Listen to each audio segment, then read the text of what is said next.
저들은 백년주를 살리려는 게 아니라 이 양조장을 다 부수고 창고로 만들려고 하는 거예요. 최상무가 계약서를 초작했습니다. Monsieur, vous êtes des menteurs. 하늘이가 내뱉은 완벽한 프랑스어 한마디. 시장통 소년이 대체 어떻게 불어를 그것도 이토록 정확한 발음으로 구사한단 말인가요? 본격적인 이야기 시작 전에 잠시만요. 매일 따뜻한 이야기를 전해드리는 저희 채널의 가족이 되어주세요. 지금 보이는 구독 버튼과 엄지척 좋아요를 눌러주시면 저에게 정말 큰 힘이 됩니다. 아, 그리고 오늘 영상 절대 중간에 끄지 마세요. 마지막에 가슴이 뭉클해지는 놀라운 반전이 기다리고 있습니다. 끝까지 보시면 절대 후회 안 하실 겁니다. 그럼 시작해 볼까요? 이놈이 어디라고 앞뒤도 안 보고 들이대. 너 미쳤어? 죽고 싶어서 환장했냐고. 새벽 안개가 채 거치지 않은 이른 아침 정막을 깨트리는 날카로운 고함이 항구도시 구룡시의 시장 입구에 울려 퍼졌습니다. 타이어 타는 냄새가 진동하고 바닥에는 급브레이크를 밟은 검은 자국이 길게 늘어져 있었죠. 낡은 오토바이 한 대가 아슬아슬하게 쓰러질 듯 멈춰 서 있었고 그 앞을 가로막은 건 번쩍이는 광택이 흐르는 외제 세단이었습니다. 우리 시청자 여러분, 상상해 보세요. 차가운 새벽 공기 속에서 벌어지는 이 서슬퍼런 풍경을요. 오토바이 뒤편에 위태롭게 매달린 커다란 나무 상자들, 그 안에는 정성스레 빚은 전통주 항아리들이 가득 들어차 있었답니다. 배달부 소년 하늘이는 온몸에 식은땀을 흘리며 핸들을 꽉 쥐고 있었죠. 심장이 입 밖으로 튀어나올 것만 같은 공포 속에서도 소년이 가장 먼저 확인한 건 자신의 몸이 아니라 뒤에 실린 항아리들이었답니다. 혹시라도 금이 갔을까, 귀한 술이 새어나오지는 않았을까 하는 걱정뿐이었거든요. 차 문을 박차고 나온 운전기사는 화가 머리 끝까지 난 모양이었습니다. 번듯한 유니폼을 입은 그는 하늘이의 낡은 점퍼와 때 묻은 장갑을 보더니 대놓고 비웃음을 흘렸습니다. 야, 너 이게 얼마짜리 차인 줄 알아? 내 놈이 평생 오토바이 끌어도 못 사는 차라고. 근데 어디서 이런 구닥다리 고철 덩어리를 들이밀어? 운전기사의 독설은 멈출 줄을 몰랐습니다. 시장통의 상인들이 하나둘 모여들기 시작했죠. 생선 괴짝을 나르던 박씨 아저씨도 콩나물 시루를 다듬던 김할머니도 근심 어린 눈으로 하늘이를 바라보았습니다. 하늘이는 이 시장에서 모르는 사람이 없는 성실한 청년이었거든요. 부모님을 일찍 여의고 혈혈단신으로 이 험한 시장통에서 버텨온 소년의 사정을 모르는 이가 없었기에 상인들의 마음은 더욱 미어질 수밖에 없었습니다. 하지만 우리 하늘이가 어떤 아이입니까? 비록 형편은 어려워도 기죽지 않고 꿋꿋하게 제할 일을 해내던 아이였죠. 하늘이는 떨리는 목소리로 겨우 입을 뗐습니다. 죄송합니다. 제가 급하게 배달을 가야 해서요. 안개가 너무 짙어 미처 보지 못했습니다. 정말 죄송합니다. 하늘이는 연신 고개를 숙였습니다. 그런데 말입니다. 이 상황에서도 하늘이의 귀에는 낡은 이어폰 하나가 꽂혀 있었답니다. 그 이어폰 속에서는 뜻 모를 외국어가 흘러나오고 있었죠. 바로 프랑스어였습니다. 시장 사람들은 하늘이를 볼 때마다 혀를 차곤 했습니다. 야, 하늘아. 배달이나 똑바로 할 것이지. 그 알아듣지도 못하는 소리는 왜 맨날 듣고 다니냐? 하고 말이죠. 그럴 때마다 하늘이는 그저 수줍게 웃고 말았답니다. 돌아가신 어머니께서 남기신 마지막 한마디, 하늘아, 세상은 저 바다보다 훨씬 넓단다. 여기 갇혀 살지 말아라는 그 말씀을 가슴 깊이 새기고 있었기 때문이지요. 배달 상자 안에는 프랑스어 무역 교재와 낡은 단어장이 소중하게 들어 있었습니다. 남들이 잠든 시간 오토바이 위에서 신호를 기다릴 때마다 하늘이는 그 책들을 보며 꿈을 꿨습니다. 이 좁은 항구 도시를 벗어나 더 넓은 세상을 보겠다는 꿈 말입니다. 하지만 오늘 그 소박한 꿈이 담긴 오토바이가 이 거대한 부의 상징 앞에 멈춰 서고 만 것입니다. 운전기사는 하늘이의 귀에 꽂힌 이어폰을 보더니 더욱 기가 찬다는 듯 소리를 질렀습니다. 이것 봐라. 지금 내 말이 장난 같아? 귀에다 뭘 쳐박고 있는 거야. 당장 안 빼. 운전기사가 하늘이의 이어폰을 억지로 낚아채 바닥에 내팽개쳤습니다. 플라스틱 조각이 사방으로 튀었고 하늘이의 유일한 보물이 그렇게 망가져 버렸죠. 주변 상인들이 참다 못해 한마디씩 거들었습니다. 여보쇼, 애가 사과를 하잖아. 그리고 저 차가 골목에서 갑자기 튀어나온 거 우리가 다 봤는데 왜 애한테만 그래요? 상황이 험악해지자 운전기사는 오히려 적반하장으로 나왔습니다. 뭐야? 이 노인네들이 단체로 약을 먹었나? 경찰 불러? 이 차 흠집 하나라도 났으면 이놈 인생 끝나는 거야. 그때였습니다. 시끄러운 고함 소리 사이로 묵직한 차 문이 열리는 소리가 들렸습니다. 철컥 하는 소리와 함께 세단의 뒷좌석 문이 서서히 열렸죠. 주변의 공기가 순식간에 차갑게 내려앉는 듯한 느낌이었답니다. 사람들의 시선이 일제히 그곳으로 향했습니다. 차 안에서는 꼿꼿한 자세로 앉아있던 한 노신사가 모습을 드러냈습니다. 머리는 눈처럼 하얗게 새었지만 눈빛만큼은 시퍼런 칼날처럼 날카로운 노인이었죠. 바로 구룡시의 자랑이자 명가 백년양조의 주인 강석호 회장이었습니다. 그는 전통주 하나로 일생을 바친 완고한 장인이자 이 지역에서 모르는 사람이 없는 명인이었죠. 강 회장은 천천히 차 밖으로 발을 내디뎠습니다. 그의 손에는 묵직한 지팡이가 들려 있었고 걸음걸이마다 범접할 수 없는 위험이 느껴졌습니다. 운전기사는 강 회장이 내리자마자 굽실거리며 변명을 늘어놓기 시작했죠. 회장님, 송구합니다. 이 미련한 배달놈이 차 앞을 가로막는 바람에 미팅에 늦으시게 생겼습니다. 제가 얼른 정리하겠습니다. 하지만 강 회장은 기사의 말에는 대답조차 하지 않았습니다.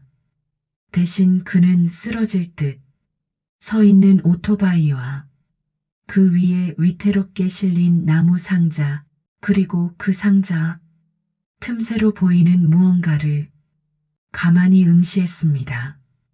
강 회장의 미간이 아주 미세하게 떨렸습니다. 그는 지팡이를 짚으며 하늘이에게 다가갔습니다. 하늘이는 숨을 멈췄습니다. 회장님의 압도적인 기운에 눌려 아무 말도 할 수 없었죠. 강 회장은 하늘이의 발치에 떨어진 낡은 책 한 권을 지팡이 끝으로 가리켰습니다. 이어폰과 함께 튕겨나갔던 프랑스어 무역 서적이었죠. 겉표지는 해지고 여기저기 손때가 묻은, 하지만 한눈에 봐도 누군가가 수천 번은 넘게 펼쳐본 듯한 그런 책이었습니다. 강 회장은 그 책을 한참 동안이나 내려다보았습니다. 그의 눈빛에는 분노도 짜증도 아닌 아주 기묘한 감정이 서려 있었죠. 그것은 마치 잊고 지냈던 먼 과거의 조각을 마주한 듯한 아련하면서도 고통스러운 표정이었습니다. 시장 사람들은 숨죽여 이 광경을 지켜봤습니다. 저 호랑이 같은 양반이 이제 막 성인이 된 소년에게 어떤 불호령을 내릴지 두려웠던 게지요. 하늘이는 겁에 질려 떨리는 손을 모으고 겨우 한마디를 내뱉었습니다. 잘못했습니다. 책은 제가 치우겠습니다. 정말 죄송합니다. 하늘이가 급하게 허리를 숙여 바닥에 떨어진 책을 주우려던 찰나였습니다. 노인의 굵직한 음성이 새벽 공기를 갈랐습니다. 그 목소리는 화난 듯 하면서도 어딘가 떨리고 있었답니다. 멈춰라 하늘이에. 움직임이 딱 멈췄습니다. 강 회장은 지팡이를 짚은 채 하늘이의 눈을 똑바로 쳐다보았습니다. 그리고는 믿기지 않는 질문을 던졌지. 뭡니까? 너 그 책을 읽을 줄 아느냐? 강 회장의 목소리가 평소보다 훨씬 낮고 거칠게 떨리고 있었습니다. 하늘이는 의아함에 고개를 들었습니다. 노신사의 눈동자 속에는 당혹감과 함께 알 수 없는 그리움이 소용돌이치고 있었거든요. 대체 이 책이 무엇이기에 이 대단한 양반이 사고 수습은커녕 책에 관심을 두는 것일까요? 운전기사도 시장 상인들도 모두 얼어붙었습니다. 소년의 오토바이에 실린 항아리에서는 알싸한 술 냄새가 흘러나오기 시작했고 강 회장의 눈빛은 점점 더 깊은 수렁으로 빠져드는 듯 했습니다. 강 회장은 지팡이를 쥔 손에 힘을 꽉 주었습니다. 그리고 하늘이의 얼굴을 뜯어보듯 찬찬히 살피기 시작했죠. 다시 묻겠다. 이 책 안에 적힌 말들을 내가 이해하고 읽는 것이냔 말이다. 강 회장의 외침은 단순한 질문이 아니라 비명과도 같았습니다. 하늘이는 침을 꿀꺽 삼키며 노인을 바라보았습니다. 도대체 무슨 사연이 있기에 이 노인은 처음 보는 소년에게 이런 절박한 눈빛을 보내는 걸까요? 사고 현장의 팽팽한 긴장감 속에서 두 사람의 운명이 얽히기 시작한 건 바로 이 순간부터였습니다. 강 회장의 떨리는 눈빛이 하늘이의 가슴에 꽂히는 그 찰나, 차 안에서 또 다른 인물이 목소리가 들려왔습니다. 아버님, 무슨 일이신데? 직접 내리셨습니까? 촌스럽게 시장 바닥에서 시간을 버리시다니요. 차 뒷좌석에서 매끈한 양복을 입은 중년 남자가 거만하게 걸어 나왔습니다. 바로 강 회장의 사위 최상무였죠. 그는 하늘이를 쓰레기 보듯 훑어보며 비릿한 미소를 지었습니다. 하지만 그 미소 뒤에는 무시무시한 도끼가 숨겨져 있었지. 뭡니까?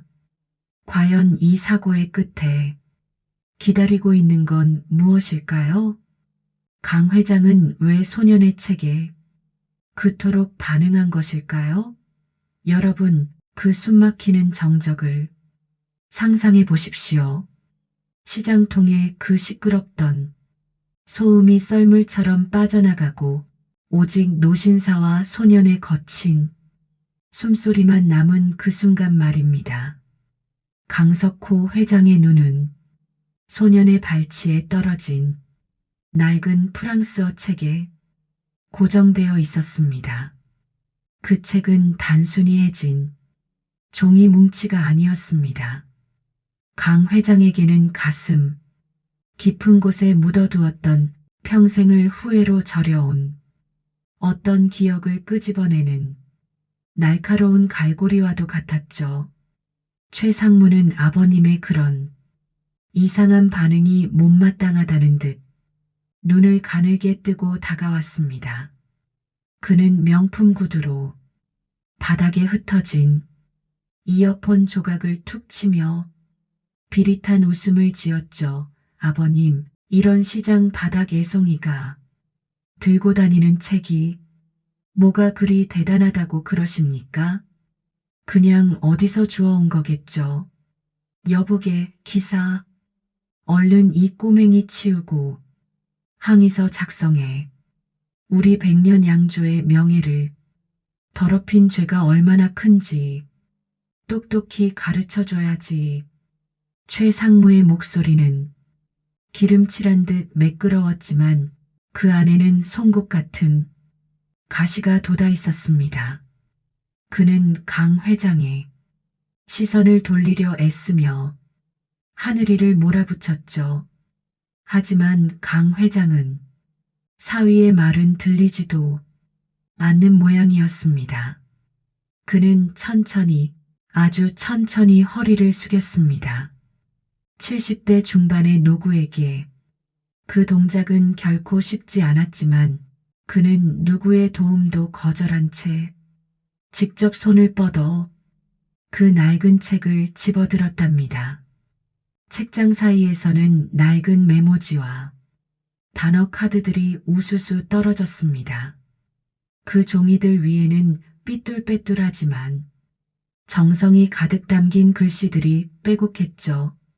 수출이 exportation, 계약 contract, 신뢰 confiance, 무역 비즈니스에서나 쓰일 법한 전문적인 프랑스 단어들이었습니다. 강 회장의 손끝이 파르르 떨리기 시작했습니다. 이 단어들은 과거 자신의 딸 미수가 유학을 꿈꾸며 밤새워 외우던 바로 그 단어들이었거든요. 회장님, 정말 죄송합니다. 제가 돈은 없지만 어떻게든 갚겠습니다. 몸으로라도 때울게요. 제발 오토바이만은 뺏지 말아주세요. 이게 제 전부거든요. 하늘이는 바닥에 무릎을 꿇고 애원했습니다. 소년의 눈에는 눈물이 그렁그렁 맺혀 있었죠. 그 오토바이는 단순히 운송수단이 아니라 돌아가신 어머니와의 유일한 연결고리였으니까요. 그런데 그때였습니다. 오토바이 뒤편 나무 상자 틈새로 지나고 알싸한 향기가 확 퍼져 나오기 시작했습니다. 여러분, 우리 전통주가 깨졌을 때 그 향이 얼마나 깊고 애달픈지 아십니까? 맑은 대나무 향과 은은한 곡물 향이 새벽 공기를 타고 강 회장의 코끝을 간지렸죠. 강 회장의 눈이 번쩍 뜨였습니다. 이 향기는 자신이 평생을 바쳐 빚어온 오직 자신의 직계에 가족에게만 전수하려 했던 그 비기의 향기였던 것입니다. 일반적인 시장 술에서는 절대 날 수 없는 백년 양조의 최고급 백년주가 품고 있는 바로 그 향기였죠. 이 술 내가 배달하던 이 술 어디서 난 것이냐? 강 회장의 질문은 아까보다 훨씬 더 낮고 엄중해졌습니다. 최상무는 당황한 기색이 역력했습니다. 그는 서둘러 하늘이의 앞을 가로막았죠. 아버님, 그냥 시장통 막걸리겠죠. 향이 좀 진하다고 해서 다 우리 술이겠습니까? 자, 이제 가시죠. 바이어들이 기다립니다. 하지만 강 회장은 최상무를 매섭게 노려보며 지팡이를 바닥에 쾅 하고 내리쳤습니다. 입 닥쳐라. 내 코가 막힌 줄 아느냐? 이건 내 술이다. 내가 빚고내 자식에게만 가르치려 했던 그 술이란 말이다. 강 회장은 무릎을 꿇고 있는 하늘이에게 다가갔습니다. 그리고는 깨진 항아리 조각에서 흘러나오는 술을 손가락으로 찍어 맛을 보았죠. 혀끝에 닿는 알싸한 맛과 뒤이어 오는 달콤한 여운. 강 회장은 눈을 감았습니다. 30여 년 전 자신의 고집 때문에 어린 손자를 품에 안은 채 쫓겨나던 딸 미수의 뒷모습이 환영처럼 스쳐 지나갔습니다. 소년아, 대답해 보거라. 이 술을 누가 빚었느냐? 그리고 이 책은 대체 누구의 것이냐? 하늘이는 겁에 질린 채 떨리는 목소리로 대답했습니다. 저희 어머니가 돌아가시기 전까지 빚으셨던 술입니다. 작은 단칸방 골방에서 매일 밤 항아리를 닦으며 제게 말씀하셨어요. 이 술은 우리 가문의 자존심이라고. 그리고 이 책은 어머니가 가장 아끼시던 유품입니다. 언젠가 제가 더 넓은 세상에 나가 이 술의 가치를 알려야 한다고 하셨거든요.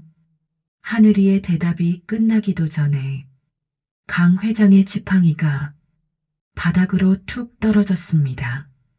노인의 두 눈에서는 굵은 눈물방울이 비 오듯 쏟아지기 시작했죠. 주변의 상인들도 기사도 심지어 도끼설인 최상무조차 이 광경에 얼어붙고 말았습니다. 구룡시의 철혈 장인이라 불리던 강 회장이 시장 바닥에서 소년의 손을 붙잡고 통곡을 하다니요. 이게 도대체 무슨 일이지 뭡니까? 강 회장은 떨리는 손으로 하늘이의 얼굴을 어루만졌습니다. 소년의 짙은 눈썹, 오뚝한 콧날, 그리고 고집스러워 보이는 입술까지 죽은 딸 미수의 모습이 고스란히 박혀 있었습니다. 강 회장은 가슴을 쥐어뜯으며 절규했습니다. 미수야, 내 딸 미수야. 내가 이렇게 살고 있었더냐? 이 애비가, 이 못난 애비가 너를 죽였구나. 강 회장의 오열이 새벽 시장의 정적을 갈기갈기 찢어놓았습니다. 하늘이는 영문을 모른 채 그저 노인의 품에 안겨 어깨를 들썩였죠. 하지만 여러분, 이 감동적인 재회의 순간을 지켜보는 최상무의 눈빛을 보셨어야 합니다. 그의 눈에는 반가움이나 미안함 따위는 눈곱만큼도 없었습니다. 오히려 내 계획이 틀어지겠구나 하는 비열한 계산만이 번뜩이고 있었죠. 최상무는 강 회장의 어깨를 붙잡으며 억지로 떼어놓으려 했습니다. 아버님, 진정하세요. 길바닥에서 이게 무슨 망신입니까? 이놈이 사기를 치는 걸 수도 있어요. 요즘 세상이 얼마나 흉악한데 이런 가짜 증거에 속으십니까? 일단 회사로 가셔서 냉정하게 판단하셔야 합니다.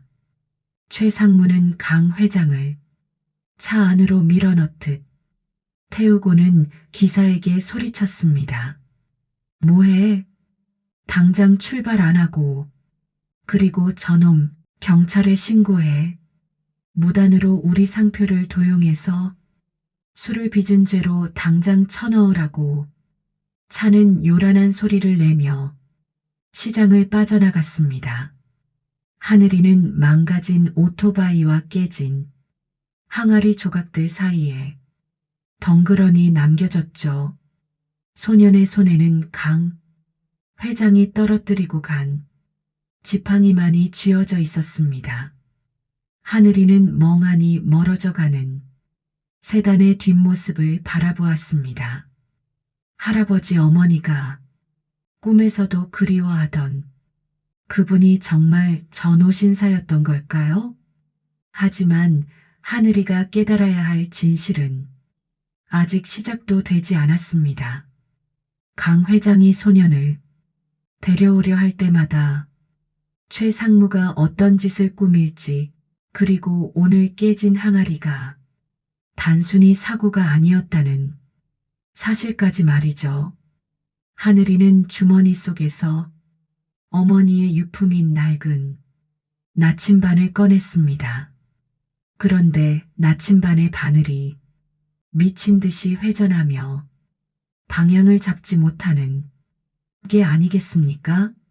마치 앞으로 다가올 거대한 폭풍우를 예고하는 것처럼 말이죠. 그날 이후 하늘이의 삶은 폭풍의 한가운데로 내동댕이 쳐진 조각배처럼 위태로워졌습니다. 백년 양조에서 파견된 변호사들이 시장 골목으로 들이닥친 건 사고 다음 날 아침이었죠. 그들은 하늘이가 어머니의 유언을 지키기 위해 빚어왔던 모든 수를 상표권 침해라는 명목으로 모조리 압수해버렸습니다. 심지어 작은 단칸방도 비우라며 강제로 퇴거 명령까지 내렸지 뭡니까? 하늘이는 억울하다고 외쳤지만 거대한 법의 테두리 앞에서 시장통 고아의 목소리는 너무나도 작았답니다. 갈 곳을 잃은 하늘이는 결국 어머니의 책과 나침반, 그리고 강 회장이 남기고 간 지팡이만을 든 채 양조장 정문 앞에 섰습니다. 고래등 같은 기와집들 사이로 구수하면서도 시큼한 누룩 냄새가 진동하는 곳, 바로 백년 양조의 본가였습니다. 그때 정문에서 하늘이를 발견한 최 상무가 득달같이 달려나왔습니다. 그의 얼굴은 분노로 일그러져 있었죠. 이 거머리 같은 놈이 아직도 여길 기웃거려? 여기가 어디라고 감히 발을 들여? 경찰에 넘겨서 콩밥을 먹여야 정신을 차리지. 최 상무가 하늘이의 멱살을 잡고 흔드는 순간 정문 안쪽에서 우렁찬 호통 소리가 들려왔습니다. 그 손 놓지 못해. 여기가 내 놈 안방이더냐? 강 회장이었습니다. 그는 비서의 부축을 받으며 지팡이도 없이 힘겹게 걸어 나오고 있었습니다. 며칠 사이 얼굴은 반쪽이 되었지만 눈빛만은 여전히 형형했죠. 강 회장은 하늘이를 자신의 뒤로 숨기며 최 상무를 향해 지팡이를 치켜들었습니다. 아니, 지팡이가 없는 맨손으로 최 상무의 뺨을 후려갈겼지 뭡니까? 짝 하는 소리가 양조장 마당을 울렸습니다. 내 놈이 감히 내 손자에게 손을 대?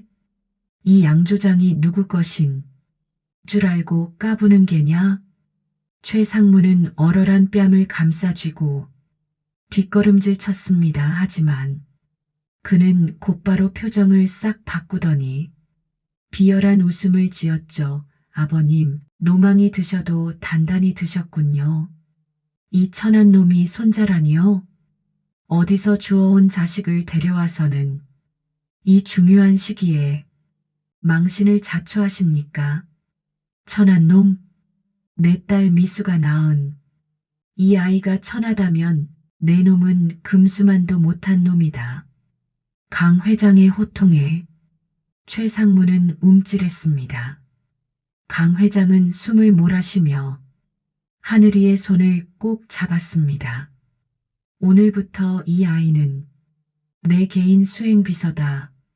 내 허락 없이 이 아이의 털어 하나라도 건드리는 놈은 이 자리에서 내가 직접 목을 칠 테니 그리 알아. 그렇게 하늘이는 꿈에 그리던 양조장의 식구가 되었습니다. 비록 정식 손자로 인정받은 것은 아니었지만 강 회장의 곁에서 전통주 빚는 법을 배우고 회사의 업무를 보조하며 그의 눈과 귀가 되어 주었죠. 하지만 기쁨도 잠시였습니다. 하늘이는 얼마 지나지 않아 이 화려한 양조장 속에 감춰진 어둡고 거대한 그림자를 목격하고 만 것입니다. 그날은 강 회장이 프랑스 바이어들과의 화상 회의를 앞두고 서재에서 휴식을 취하던 늦은 오후였습니다. 하늘이는 강 회장의 지시로 서재 청소를 하고 있었죠. 그때 서재 구석에 육중한 금고가 살짝 열려있는 것을 발견했습니다. 호기심에 금고 문을 열어본 하늘이는 그 안에서 낯익은 사진 한 장을 발견했죠. 바로 자신의 어머니 미수의 젊은 시절 사진이었습니다. 사진 속 어머니는 환하게 웃고 있었지만 그 사진 아래에는 강미수 마이너스 친자 확인 서류라는 문서가 찢겨진 채 나뒹굴고 있었습니다. 하늘이의 심장이 쿵 내려앉는 순간 서재 밖 복도에서 낮게 속삭이는 소리가 들려왔습니다. 하늘이는 본능적으로 몸을 숨기고 문틈으로 밖을 내다보았죠. 그곳에는 최 상무가 있었습니다. 그는 평소와 다르게 매우 초조한 표정으로 누군가와 통화를 하고 있었습니다. 그래, 늙은이는 오늘 저녁 미팅에 들어올 거야. 그때 내가 확실하게 처리해. 그놈의 손자가 설치기 전에 계약서에 도장을 찍어야 한다고. 안 그러면 우리 계획은 다 끝장이야. 최 상무는 통화를 끝내고 서재 쪽을 힐끔거리더니 조심스럽게 안으로 들어왔습니다. 하늘이는 숨조차 쉬지 못하고 책장 뒤에 납작 엎드렸죠. 최 상무는 곧바로 금고로 향했습니다. 그는 찢겨진 친자 확인 서류를 재킷 안주머니에 넣고는 금고 깊숙한 곳에서 두툼한 계약서 봉투를 꺼냈습니다.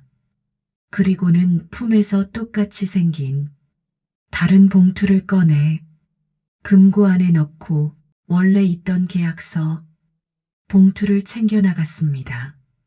계약서를 바꿔치기 한 것입니다. 그것도 프랑스 바이어와의 수출 계약을 코앞에 두고 말이죠. 하늘이는 이 사실을 강 회장에게 알려야 한다는 생각에 다리가 후들거렸습니다. 하지만 지금 나섰다가는 최 상무에게 무슨 짓을 당할지 모르는 상황이었습니다. 그때 최 상무가 서재를 나가려다 책상 위에 놓인 하늘이의 나침반을 발견했습니다. 그는 나침반을 집어들더니 비릿하게 웃으며 중얼거렸습니다. 하여간 재수 없는 물건이라니까. 30년 전이나 지금이나 이깟 나침반 하나로 뭘 어쩌겠다고. 최 상무는 나침반을 바닥에 던지고 발로 짓밟아 산산조각 내버렸습니다. 유리 조각이 사방으로 튀고 나침반 바늘은 멈춰버렸죠. 하늘이는 입을 틀어막고 소리 없는 비명을 질렀습니다. 어머니의 마지막 유품이 저 악마 같은 자의 발밑에서 부서져 버린 것입니다. 최 상무가 사라지자 하늘이는 깨진 나침반 조각을 주워 모으며 다짐했습니다. 이대로 당하고만 있지는 않겠다고. 어머니의 유품을 망가뜨리고 할아버지의 회사를 가로채려는 저 악마의 계획을 반드시 막아내겠다고 말입니다. 하지만 하늘이가 가진 무기라고는 오직 독학으로 익힌 외국어 실력과 부서져 버린 나침반 조각뿐이었습니다. 과연 시장 배달부 소년이 이 거대한 음모를 밝혀내고 양조장을 구할 수 있을까요? 여러분, 그 서늘한 기운이 감도는 양조장에 밤을 떠올려 보십시오. 깨진 나침반 조각을 손에 꽉 쥔 하늘이의 심장은 마치 고장난 시계추처럼 제멋대로 뛰고 있었습니다. 서재 구석 어둠 속의 몸을 숨긴 소년의 눈앞에서 벌어진 그 가혹한 배신의 현장, 최상무가 비열한 미소를 지으며 계약서를 바꿔치기 하던 그 순간은 하늘이에게 평생 잊지 못할 악몽과도 같았죠. 이튿날 아침 백년양조의 분위기는 평소와 달리 팽팽한 긴장감이 흘렀습니다. 프랑스에서 온 거물 바이어들이 도착하기로 한 날이었거든요. 강석호 회장님은 아침 일찍부터 정갈한 한복으로 갈아입고 대청마루에 앉아 계셨습니다. 하지만 우리 회장님의 건강이 예전 같지 않으셨지 뭡니까? 최근 들어 부쩍 눈이 침침해지신 데다 사위라는 놈이 교묘하게 약을 써서 정신을 흐리게 만든 탓에 돋보기를 써도 글자가 가물가물하게 보이셨던 거예요. 하늘이는 회장님의 곁을 지키며 안절부절 못했습니다. 어젯밤 금고에서 본 그 가짜 계약서, 그걸 당장이라도 말씀드리고 싶었지만 최상무의 눈길이 매의 발톱처럼 하늘이의 일거수일투족을 감시하고 있었답니다. 최상무는 회장님의 뒤에 서서 인자한 사위 노릇을 하며 넌지시 말을 건넸죠. 아버님, 오늘 계약만 잘 성사되면 우리 백년주가 팔이 한복판에서 팔리게 됩니다. 제가 아주 유능한 통역사까지 새로 불렀으니 아버님은 그저 제 말만 믿고 도장만 찍으시면 됩니다. 허허, 최상무의 웃음소리가 하늘이의 귀에는 뱀이 풀숲을 지나는 소름 끼치는 소리처럼 들렸습니다. 그때 정문으로 화려한 외제 차들이 들어오고 코가 높은 외국인들이 내리기 시작했습니다. 그들 옆에는 최상무가 매수했다는 젊은 통역사가 아주 깐깐한 표정으로 서 있었죠. 회의실로 자리를 옮긴 사람들 사이에서 하늘이는 차를 내오는 사원 역할을 하며 귀를 쫑긋 세웠습니다. 그런데 여러분, 여기서 하늘이의 진가가 발휘되기 시작합니다. 시장통에서 낡은 라디오를 들으며 독학했던 그 프랑스어 실력 말입니다. 통역사가 프랑스 바이어들에게 하는 말과 회장님께 전달하는 한국어 내용이 미묘하게 달랐던 거예요. 통역사는 바이어들에게는 백년양조의 모든 기술권과 상표권을 당신들에게 넘기는 조건입니다라고 속삭이면서 회장님께는 해외 판로를 넓혀주는 아주 유리한 조건이라고 합니다라며 새빨간 거짓말을 늘어놓는 게 아니겠습니까? 하늘이는 찻잔을 든 손이 부들부들 떨렸습니다. 회장님은 눈이 어두워 앞에 놓인 계약서의 독소 조항들을 전혀 보지 못하고 계셨죠. 그저 사위가 잘 알아서 했으려니 믿고 계신 그 뒷모습이 얼마나 애처로웠는지 모릅니다. 하늘이는 찻상을 내려놓으며 회장님의 옷자락을 살짝 당겼습니다. 회장님, 잠깐만요. 저기 하지만 그 찰나를 놓치지 않은 최 상무가 하늘이의 어깨를 무섭게 짓눌렀습니다. 이놈이 어디서 귀한 손님들 앞에서 버릇없이 구느냐. 차 다 내왔으면 어서 나가보지 않고. 최 상무의 눈에는 살기가 등등했습니다. 그는 강제로 하늘이를 회의실 밖으로 끌고 나갔습니다. 복도 끝 인적 없는 창고 뒤편으로 하늘이를 밀쳐버린 최 상무는 본색을 드러냈죠. 그는 하늘이의 뺨을 세게 후려치려다 멈추고는 아주 낮고 섬뜩한 목소리로 속삭였습니다. 야, 시장 배달부 놈아. 내가 뭘 좀 알아들은 모양인데 조용히 입 닫고 있어. 내까지 께 설친다고. 뭐가 바뀔 것 같아? 내 말 잘 들어라.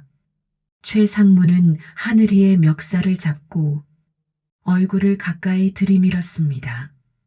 그에게서 풍기는 비릿한 향수 냄새에 하늘이는 구역질이 날 것 같았죠. 최 상무는 주머니에서 부서진 나침반 조각을 꺼내 하늘이의 손바닥에 억지로 쥐어주며 말을 이었습니다. 내 애미 강미수가 왜 그렇게 비참하게 죽었는지 알아? 내 눈밖에 나서 그렇게 된 거야.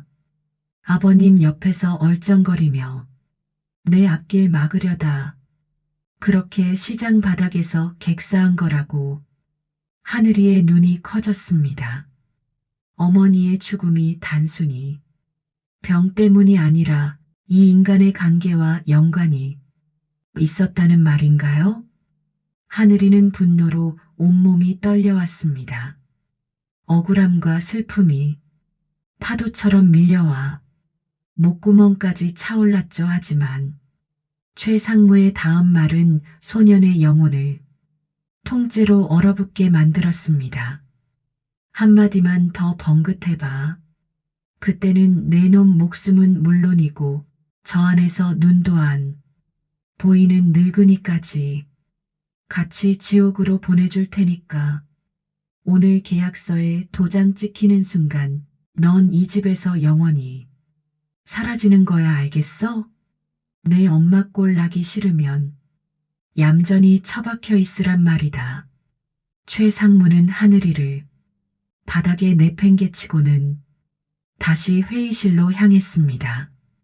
하늘이는 차가운 시멘트 바닥에 엎드려 부서진 나침반 조각을 손에 쥔 채 꺼느껴 울었습니다. 자신의 무력함이 너무나도 원망스러웠죠. 저 안에서는 지금 할아버지의 평생 일궈온 가업이 악마의 손길에 넘어가고 있는데 자신은 그저 쫓겨난 개처럼 여기 누워있을 수밖에 없다니요. 하지만 여러분, 하늘이의 눈빛이 서서히 달라지기 시작했습니다. 눈물로 얼룩진 얼굴 사이로 어머니가 늘 말씀하시던 진실의 힘이 되살아난 것입니다. 소녀는 주먹을 불끈 쥐었습니다. 여기서 포기하면 어머니의 명예도 할아버지의 인생도 영영 되찾을 수 없다는 것을 깨달은 것이죠. 하늘이는 비틀거리며 일어섰습니다. 회의실 안에서는 바이어들이 만족스러운 듯 웃으며 만년필을 꺼내는 소리가 들려왔습니다. 강 회장님은 최 상무가 건네주는 인감도장을 집어들었죠. 자, 이제 단 몇 초 후면 백년양조의 모든 것이 최 상무와 외국 기업이 손에 넘어가게 됩니다. 소년 하늘이는 숨을 크게 몰아쉬었습니다. 그리고는 부서진 나침반 바늘의 날카로운 끝으로 자신의 손바닥을 그었습니다. 정신이 번쩍 드는 고통과 함께 붉은 피가 흘러내렸죠. 그 피가 어머니의 원한이자 할아버지를 향한 마지막 효심인 듯 하늘이는 회의실 문을 향해 거침없이 달려갔습니다. 과연 하늘이는 최상무의 살기 어린 협박을 뚫고 그 문을 열 수 있을까요? 도장이 종이에 닿기 직전 이 소년의 외침이 회장님의 귀에 닿을 수 있을지 회의실 문고리를 잡은 하늘이의 손이 미세하게 떨리는 순간 안쪽에서 강 회장의 지엄한 목소리가 들려왔습니다. 최상무, 정말 이 조항에 문제가 없는 것이냐? 내 눈이 어두워 자네만 믿고 찍으려 하네만. 왠지 마음이 무겁구먼. 최상무가 재빨리 대답했습니다. 그럼요, 아버님. 어서 찍으시죠. 시간이 없습니다.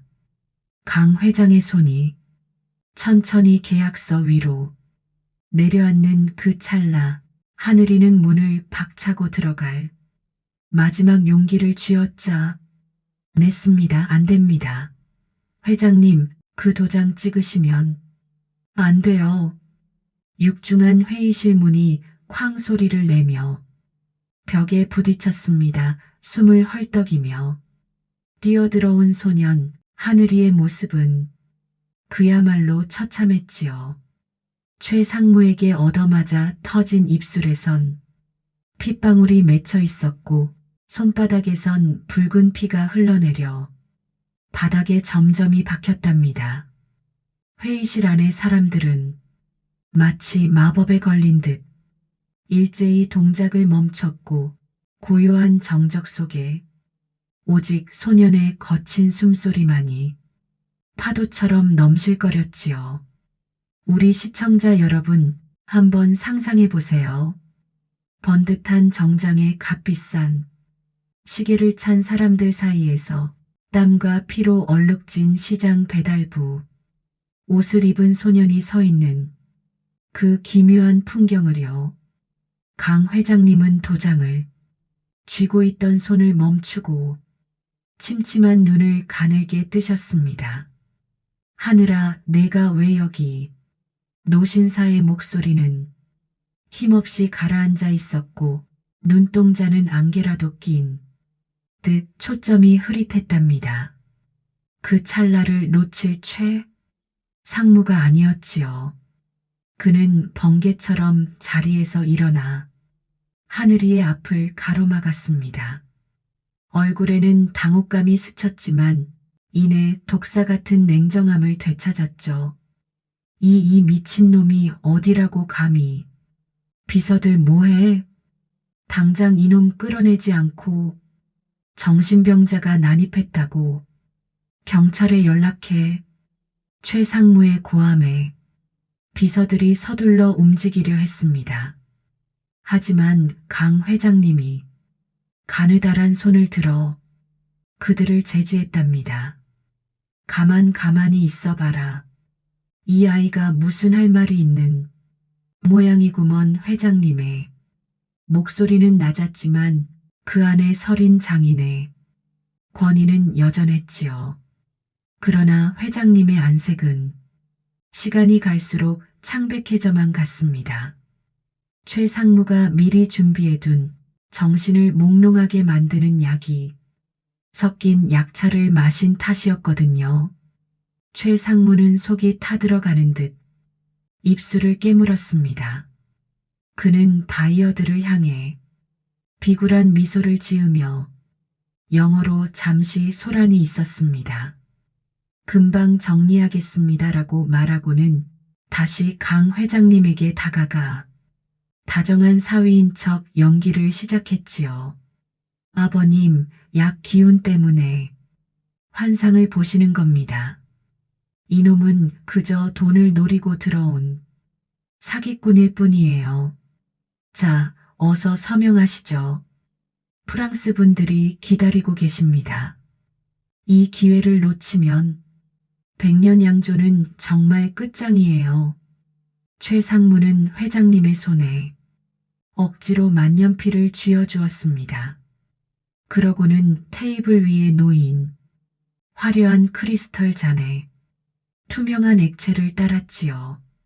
그것은 계약 성사를 축하하기 위한 축배라고 불렸지만 사실은 회장님의 판단력을 완전히 무너뜨리기 위해 최상무가 준비한 마지막 독배였던 것입니다.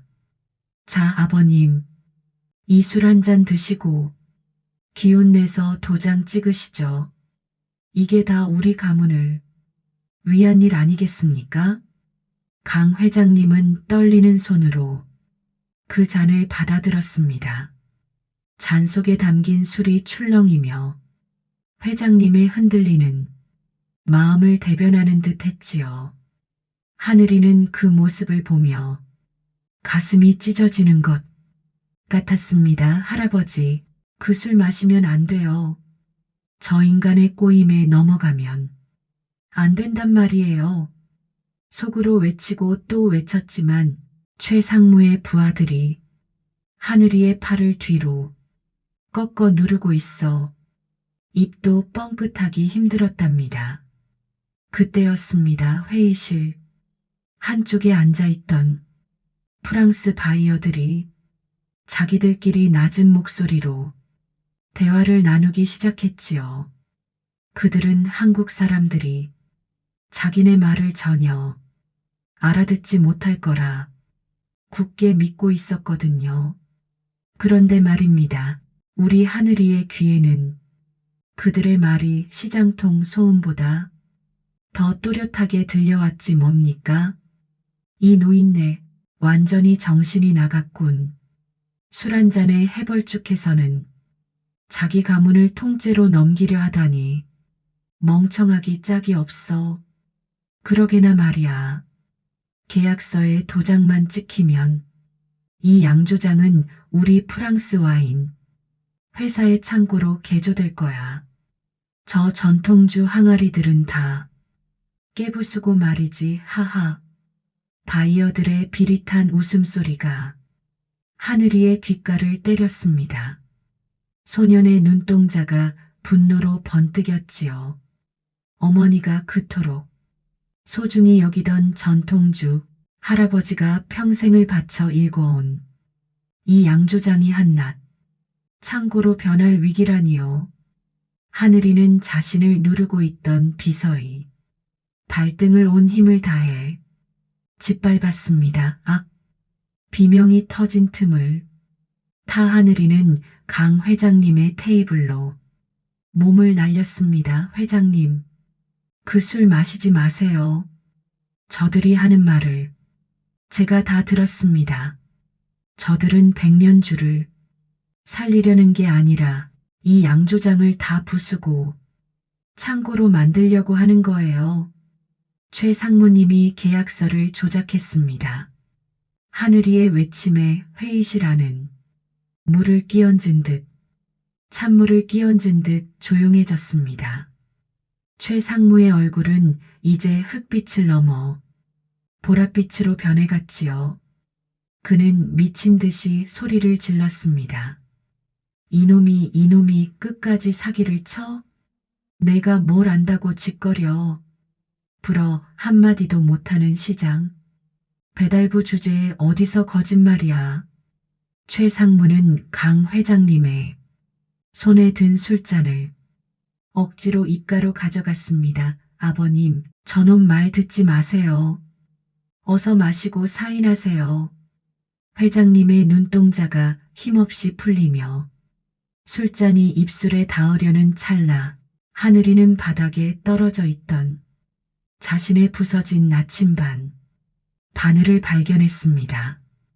하늘이는 그 날카로운 바늘 조각을 집어들어 자신의 팔뚝을 다시 한번 깊게 그었습니다. 차가운 고통이 전신을 깨웠고 그 강렬한 의지가 목소리에 실려 터져 나왔지요. 뭐시여? 부. TES 데스 MENT EURS. 당신들 다 사기꾼이야. 하늘이가 내뱉은 완벽한 프랑스어 한마디에 바이어들이 들고 있던 펜을 떨어뜨렸습니다. 그들의 눈에는 경악과 공포가 서렸지요. 이 시장통 소년이 대체 어떻게 자기들의 언어를 그것도 이토록 정확한 발음으로 구사한단 말인가요? 강 회장님은 술잔을 멈추고 하늘이를 바라보았습니다. 소년의 팔에서 흘러내린 피가 계약서 위로 뚝뚝 떨어져 붉은 꽃처럼 번져나갔지요. 회장님의 흐릿했던 눈동자에 아주 작은 생기가 돌아오기 시작했습니다. 하지만 최상무는 이제 돌아올 수 없는 강을 건넌 미친 사람처럼 강 회장님의 손을 낚아채 만년필을 계약서 위에 강제로 짓눌렀습니다. 안 돼. 사인해야 해. 도장 찍으라고. 내 양조장이야. 내 거라고. 최상무의 광기 어린 외침 속에 강 회장님의 손끝은 계약서의 마지막 서명란을 향해 미끄러져 내려갔습니다. 만년필 촉이 종이를 찢을 듯 날카로운 소리를 내며 그어지는 그 순간 과연 강 회장님의 서명은 완성될까요? 하늘이의 피 맺힌 진심은 약 기운에 취한 노인의 이성을 깨울 수 있을까요? 만년필 끝에서 검은 잉크가 솟구치는 그 찰나 회의실 안에 모든 시계가 멈춘 듯한 긴장감이 폭발합니다. 만년필 끝에서 울컥 쏟아진 검은 잉크가 백설 같은 계약서 위를 사정없이 더럽혔습니다. 사각거리는 소름, 끼치는 소리와 함께 최상무의 탐욕스러운 소나기에 붙들린 강 회장님의 손이 서서히 아래로 미끄러졌지요. 그 잉크 자국은 마치 백년 양조의 숨통을 조이는 검은 올가미처럼 보였답니다. 우리 시청자 여러분, 그 순간 회의실 안의 공기가 얼마나 차갑고 무거웠을지 짐작이 가시나요? 숨소리조차 들리지 않는 정적 속에서 오직 만년필 촉이 종이를 긁는 소리만이 예리한 칼날처럼 귓가를 파고들었거든요. 하늘이는 그 광경을 보며 심장이 바닥으로 툭 떨어지는 것만 같았습니다. 지금 이 순간 저 잉크가 서명을 완성하는 순간 어머니가 목숨보다 아꼈던 양조장의 역사는 영원히 사라지게 되는 것이었으니까요. 소녀는 자신을 억누르는 비서들의 팔을 뿌리치려 발버둥 쳤지만 아직 어린 소년의 힘으로는 역부족이었답니다. 최상무의 비릿한 웃음소리가 귓전을 때렸고 프랑스 바이어들은 승리의 미소를 지으며 그 광경을 느긋하게 감상하고 있었지 뭡니까? 하늘이는 눈을 질끈 감았습니다. 나는 그저 시장통 배달부일 뿐이야. 내가 무슨 수로 저 거물들을 막겠어? 라는 무력감이 소년의 영혼을 갉아먹었죠. 하지만 그 찰나 소년의 손바닥을 찌르는 날카로운 통증이 있었습니다. 아까 최상무가 짓밟아버린 어머니의 유일한 유품인 낡은 나침반 조각이었지요. 깨진 유리 조각과 부러진 바늘이 하늘이의 살점을 파고들어 붉은 피가 배어나오고 있었답니다. 그 뜨거운 고통이 전신을 타고 흐르며 소년의 머릿속에 어머니의 마지막 목소리를 불러왔습니다. 하늘아, 세상은 널 딴다. 진실은 나침반처럼 언제나 한 곳을 가리키는 법이야. 겁내지 마라. 그렇습니다. 우리 하늘이는 더 이상 시장 바닥에 겁쟁이 소년이 아니었습니다. 어머니의 자부심을 이어받은 백년양조의 진정한 후계자이자 유일한 목격자였던 것이죠. 하늘이는 부서진 나침반 조각을 손안에서 더 꽉 쥐었습니다. 피가 흘러넘쳐 바닥을 적셨지만 소년의 눈빛은 아까와는 비교도 할 수 없을 만큼 형형하게 빛나기 시작했답니다. 이것은 단순히 양조장을 구하는 일이 아니었습니다. 평생을 억울하게 사신 어머니의 명예를 되찾고 약 기운에 취해 눈이 먼 할아버지를 구해야만 하는 소년에게 주어진 천명이었던 것이죠. 멈추십시오. 회장님, 제 목소리가 들리십니까? 정신 차리셔야 합니다. 하늘이가 사자후를 토해내듯 외쳤습니다. 그 목소리가 얼마나 컸던지 회의실 천장의 화려한 샹들리에가 미세하게 떨릴 정도였죠. 최상무는 소스라치게 놀라며 손을 멈췄습니다. 서명은 이제 마지막 한 획만을 남겨두고 있었지요. 최상무는 눈발을 세우며 하늘이를 노려보았습니다. 이 자식이 끝까지 야 뭐해. 저놈 주둥이를 당장 틀어막지 않고 비서들이 다시 하늘이에게 달려들었습니다. 하지만 이번에는 달랐습니다. 하늘이는 온몸이 근육을 팽팽하게 당기며 그들을 밀쳐냈죠. 그리고는 경악에 찬 표정으로 서 있는 프랑스 바이어들을 향해 손가락질하며 소리쳤습니다. 이번에는 프랑스어가 아니었습니다. 우리 할아버지 강 회장님이 똑똑히 알아들으실 수 있도록 아주 크고 명확한 한국어였죠. 회장님, 저들이 방금 뭐라고 했는지 아십니까? 이 양조장을 허물고 와인 창고로 만들겠답니다. 7번 조항을 보세요. 기술 이전이 아니라 기술 폐기라고 적혀 있습니다. 최 상무님이 통역사를 매수해서 회장님을 속이고 있는 거예요. 강 회장님의 손이 미세하게 떨렸습니다. 만년필 끝에서 잉크가 번져나가 서명란을 검게 물들였죠. 회장님은 몽롱한 정신 속에서도 폐기라는 단어에 반응하셨습니다.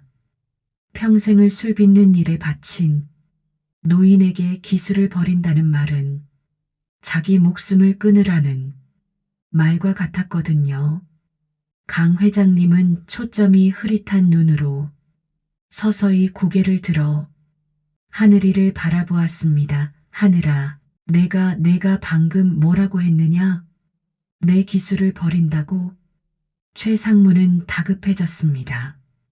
그는 회장님의 어깨를 흔들며 억지로 만년필을 쥐어준 손에 힘을 주었죠. 아버님, 저놈 말은 다 헛소리입니다. 약 기운 때문에 헛것을 들으시는 거예요. 어서 사인하세요. 이제 한 획만 그으면 끝납니다. 백년양조가 세계로 뻗어 나가는 순간이라고요. 최 상무의 얼굴은 이제 인간의 것이 아니었습니다. 탐욕에 찌든 악마의 형상이었죠. 그는 강제로 회장님의 손을 눌러 서명을 마무리 지으려 했습니다. 만년필 촉이 종이를 찢을 듯 날카로운 소리를 내며 마지막 획을 긋기 시작했습니다. 그 찰나 하늘이는 마지막 도박을 걸었습니다. 회장님, 제 손을 잡으세요. 저 나쁜 놈의 손이 아니라 미수 어머니의 아들인 제 손을 잡으시란 말입니다. 하늘이는 자신을 붙잡고 있던 비서들을 뿌리치고 테이블 위로 몸을 던졌습니다. 소년의 피 묻은 손이 회장님의 손등을 덮쳤고 그 순간 만년필이 바닥으로 굴러떨어졌습니다. 댕그랑하고 떨어지는 만년필 소리가 회의실 전체를 울렸죠. 강 회장님의 손등 위로 소년의 뜨거운 피가 닿는 순간 노인의 눈동자에 서려 있던 안개가 걷히기 시작했습니다. 하지만 여러분, 상황은 여기서 끝이 아니었습니다. 최상무는 이제 이성을 완전히 잃어버렸거든요. 그는 테이블 위에 있던 무거운 크리스털 술병을 집어들었습니다. 이 이거지 같은 놈이 내 놈만 없었으면 다 끝나는 거였는데 최상무의 팔이 허공을 갈랐습니다. 묵직한 술병이 하늘이의 머리를 향해 사정없이 휘둘러졌지요. 강 회장님은 경악하며 안 된다 라고 비명을 질렀습니다. 과연 하늘이는 이 무시무시한 공격을 피할 수 있을까요? 그리고 서명이 채 완성되지 않은 저 계약서의 운명은 어떻게 될까요? 술병이 공기를 가르는 파열음이 들려오는 그 찰나 회의실 문이 다시 한번 거칠게 열리며 예상치 못한 인물이 등장합니다. 쨍그랑 날카로운 파편 소리와 함께 사방으로 흩어진 크리스털 조각들이 회의실 바닥을 수놓았습니다.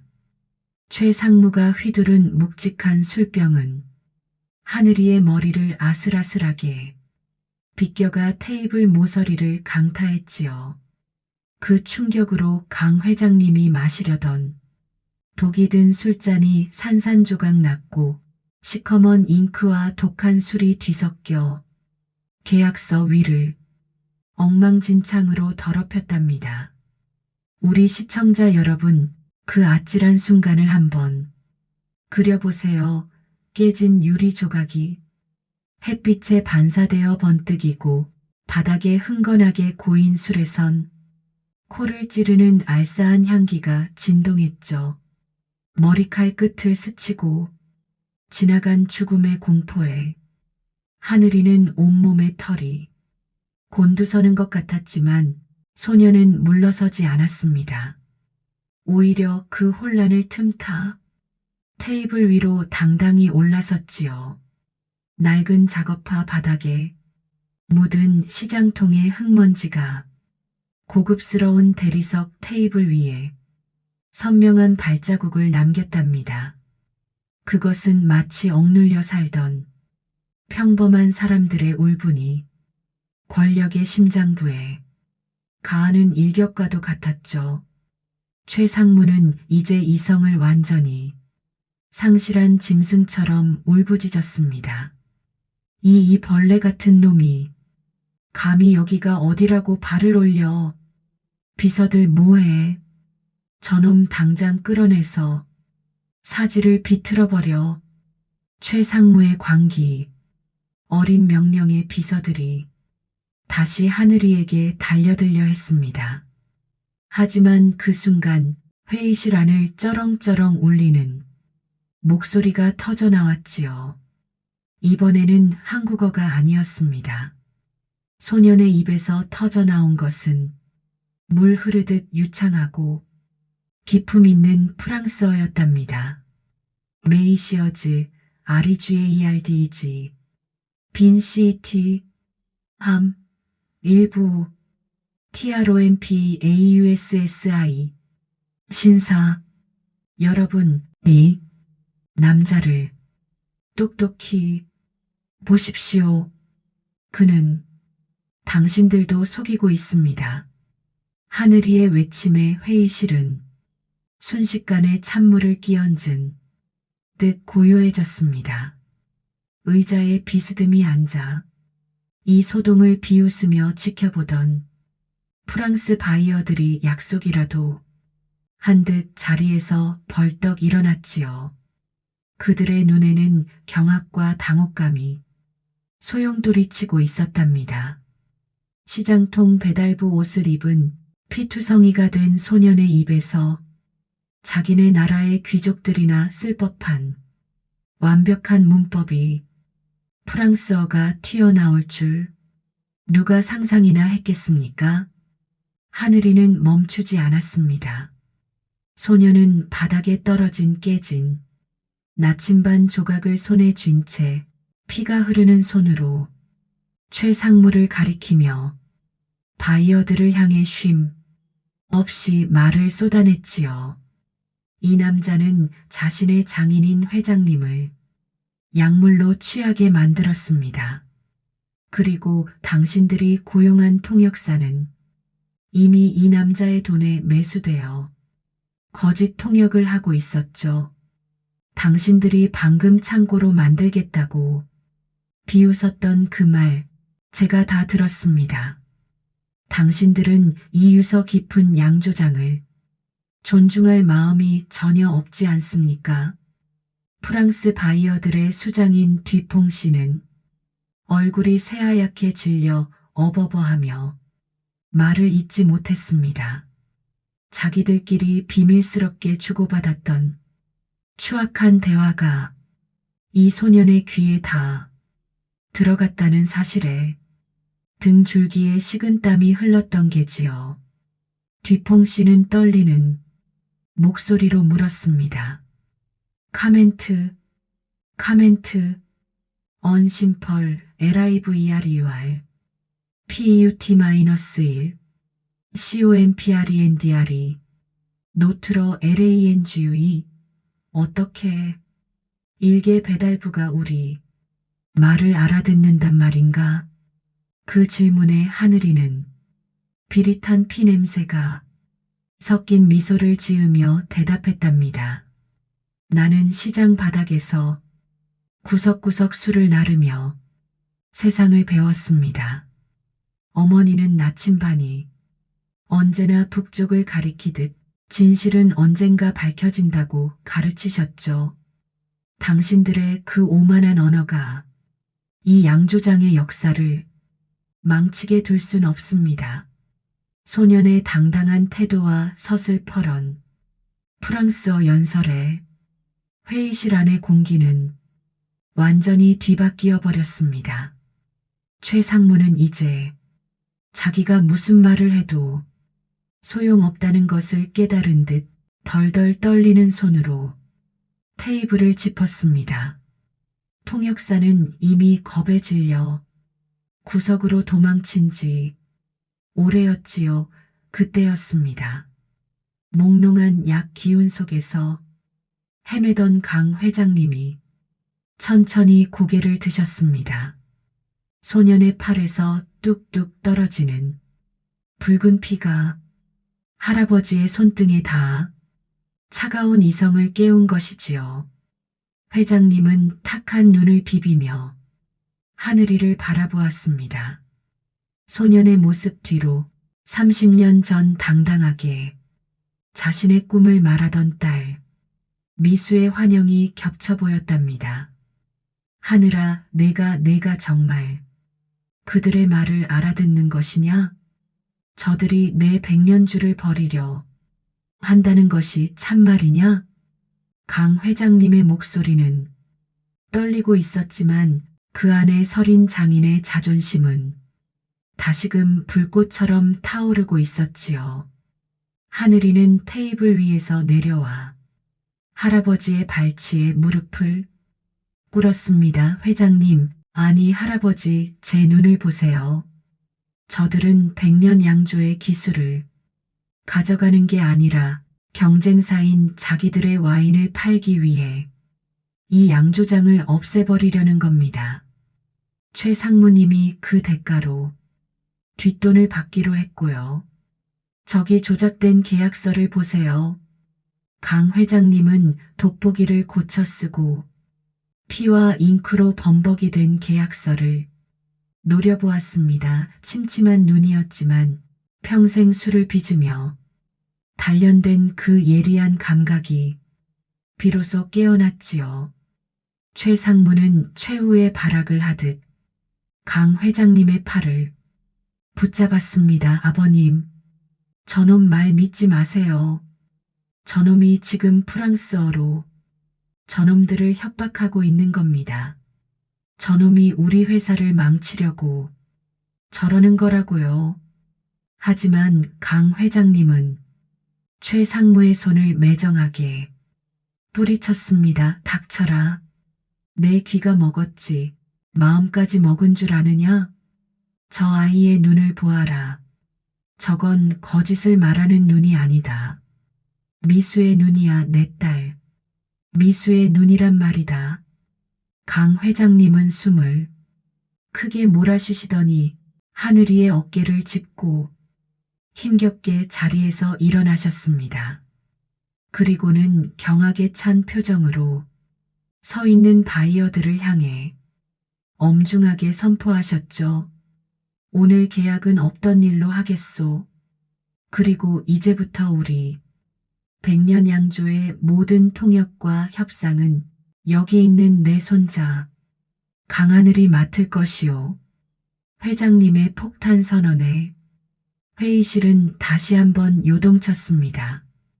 최 상무는 뒷걸음질 치다 의자에 주저앉았고 프랑스 바이어들은 서로의 얼굴만 쳐다보며 어찌할 바를 몰랐죠.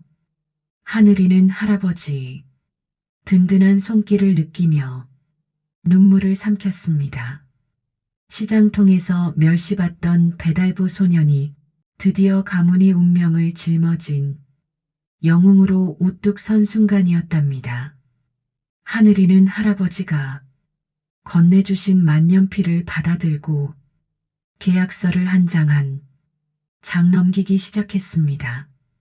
소년의 눈은 번뜩이는 매처럼 정확하게 최 상무가 숨겨놓은 독소 조항들을 찾아냈지요. 뒤퐁씨, 여기 7번 조항 설비 일체의 무상양도라고 적혀 있군요. 그리고 12번 조항에는 전통 제조법의 연구, 폐기가 들어있고요. 이것이 당신들이 말한 공정한 파트너십입니까? 하늘이의 날카로운 지적에 뒤퐁씨의 얼굴이 흑빛으로 변해갔습니다. 최 상무는 이제 숨도 제대로 쉬지 못한 채 바들바들 떨고 있었지요. 과연 하늘이는 이 추악한 조항들을 모두 바로잡고 백년양조를 지켜낼 수 있을까요? 그리고 정체가 탄로난 최 상무는 이 위기를 모면하기 위해 또 어떤 비열한 짓을 저지르게 될까요? 여러분, 이제 이 이야기가 가장 뜨겁게 타오르는 절정의 순간에 다다랐습니다. 회의실 바닥에 흥건하게 고인 검은 잉크와 붉은 피, 그리고 깨진 크리스털 조각들이 마치 한 가문의 몰락과 부활을 동시에 그려내는 비극적인 그림처럼 보였답니다. 우리 시청자 여러분도 가슴이 두근거리지 않으세요? 평생을 속아온 노신사와 그를 구하기 위해 자신의 몸까지 내던진 소년의 그 절박한 마주침 말입니다. 강 회장님의 손끝은 마른 장작처럼 파르르 떨리고 있었습니다. 하지만 그 눈빛만은 수십 년 전 홀로 양조장을 일궈내던 그 시절의 벼락 같은 기운을 되찾은 듯 매서웠지요. 회장님은 최 상무가 억지로 쥐어주었던 만년필을 바닥에 내팽개쳤습니다. 그리고는 테이블 위에 당당히 서 있는 하늘이를 향해, 아니 자신의 잃어버린 핏줄을 향해 떨리는 목소리로 물으셨습니다. 너는 어찌하여 우리 가문의 술맛을 알고 저 이방인들의 혀를 읽는단 말이냐? 시장 바닥 배달부라더니 내 놈의 정체가 대체 무엇이길래 내 눈앞에서 이런 기적을 보이는 게야. 강 회장님의 물음은 천둥 소리처럼 회의실을 울렸습니다. 최 상무는 이제 완전히 넋이 나간 사람처럼 의자를 붙잡고 버티고 있었지요. 그는 마지막 발악이라도 하듯 비명을 질렀습니다. 아버님, 속으시면 안 됩니다. 저놈은 우리 기술을 훔쳐내려고 미수가 남긴 흔적을 이용하는 사기꾼이에요. 저놈 주머니에 뭐가 들어있는지 보십시오. 저놈이 미수를 죽인 장본인일지도 모른다고요. 그 파렴치한 말에 하늘이의 눈동자가 분노로 이글거렸습니다. 소녀는 천천히 가슴 안주머니에 손을 넣었지요. 최상무는 것 봐라. 흉기라도 꺼내려는 거다. 라며 호들갑을 떨었지만 하늘이의 손에서 나온 것은 날카로운 칼이 아니었습니다. 그것은 세월의 때가 묻어 누렇게 변해버린 하지만 소중하게 간직되어 온 낡은 봉투 하나였답니다. 하늘이는 그 봉투를 강 회장님의 앞에 정중히 내려놓았습니다. 소년의 손등에서 흐른 피가 봉투 귀퉁이를 붉게 적셨지만 소년은 아랑곳하지 않았죠. 이것이 저희 어머니 강미수가 마지막까지 품고 계셨던 유서와 사진입니다. 회장님, 당신이 그토록 매정하게 내쫓았던 당신의 딸이 시장 바닥에서 객사하기 직전까지 당신을 그리워하며 남긴 진실입니다. 하늘이의 목소리는 낮고 낮았지만 그 안에 서린하는 깊고 깊었습니다. 강 회장님은 떨리는 손으로 봉투를 열었습니다. 그 안에서 가장 먼저 나온 것은 낡은 사진 한 장이었지요. 젊고 아름다운 여인이 환하게 웃으며 어린 아기를 품에 안고 있는 사진이었습니다.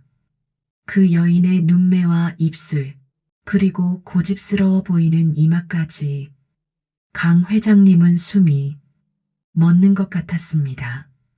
사진 속 여인은 30년 전 자신의 고집 때문에 눈물 흘리며 대문을 나서던 딸 미수가 틀림없었거든요. 사진 뒷면에는 빛바랜 잉크로 정갈한 글씨가 적혀 있었습니다. 강 회장님은 돋보기를 고쳐 쓰고 한자 한자 읽어 내려가기 시작했지요. 아버지, 저를 원망하지 마세요. 아버지가 빚으신 백년주의 향기가 그리워 매일 밤 눈물로 지샜습니다. 제 아들 하늘이에게는 아버지의 정직한 피가 흐르고 있습니다. 언젠가 이 아이가 아버지의 굽은 등을 펴드리는 날이 오기를 간절히 기도합니다. 노신사의 눈에서 굵은 눈물이 뚝뚝 떨어져 사진 위를 적셨습니다. 30년 세월의 후회와 회한이 그 눈물 한 방울 한 방울에 녹아내렸지요. 강 회장님은 가슴을 쥐어뜯으며 오열했습니다. 미수야, 내 새끼 미수야. 이 못난 애비가 너를 죽였구나. 내 아들을 이렇게 길바닥에서 썩게 만들었어. 그때였습니다. 구석에서 기회를 엿보던 최상무가 갑자기 서류 가방을 챙겨 뒷문으로 달아나려 했습니다. 하지만 회의실 문을 박차고 들어온 것은 경찰들이었지요. 하늘이가 미팅 전 미리 최상무의 비자금 장부와 계약서, 조작 증거를 경찰에 제보해 두었던 것입니다. 최상무는 비명을 지르며 저항했지만 차가운 수갑이 그의 손목을 결박했습니다. 이거나 내가 이 양조장의 주인이야. 강석호는 치매 노인이라고. 내가 아니면 이 회사는 망해.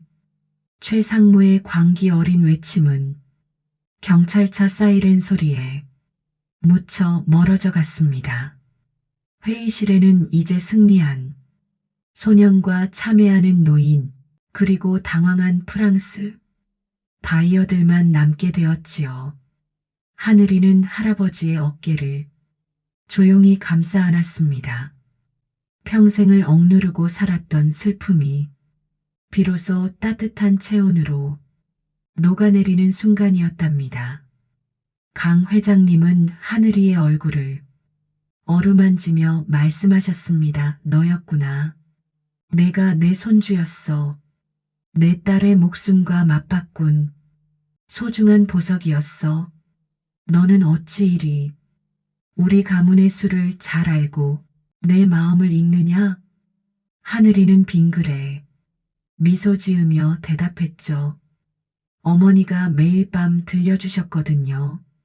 할아버지가 빚으신 술에는 사람을 살리는 마음이 담겨 있다고요. 제가 배운 외국어는 그 진심을 세상에 전하기 위한 도구였을 뿐입니다. 강 회장님은 하늘이의 손을 잡고 바이어들을 향해 돌아섰습니다.